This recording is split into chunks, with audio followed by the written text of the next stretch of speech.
Pone Novakai, galite užeiti pas daktarę.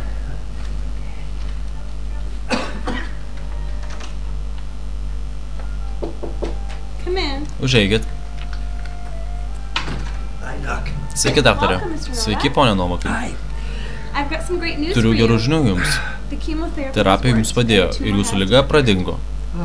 O, tai puiku. Greitai vėl atsitosi ant kojų. Gerai. Tik vienas dalykas, kad mes praleidom vieną tyrimą. O, dar vienas tyrimas. Bet nesijaudink, šitas bus greitas. Man reikia, kad jūs nueitumėte į vyrų tualetą ir pripildytumėte savo sėklos į šitą konteinerį. Na, gerai. O, pone Novakai. Jeigu jums reiks, kad palengvintų, tai žurnalai yra lentynai. Gerai, daktarė. Sėkmės.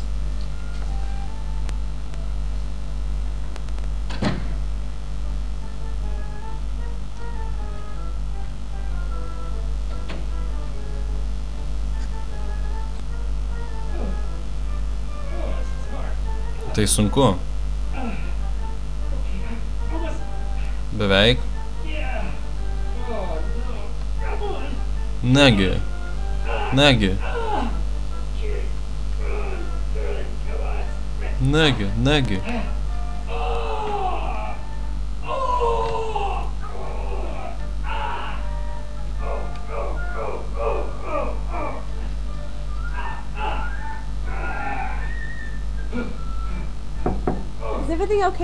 Ar viskas gerai, ponė Novakai?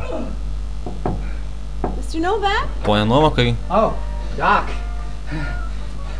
Daktarė, aš išbandžiau viską, bet aš tiesiog negaliu to padaryti. Mėginu su kairė, mėginu su dešinė, mėginu net su dviem rankom, bet man nieko nepavyko. Nereikia gėdytis, ponė Novakai.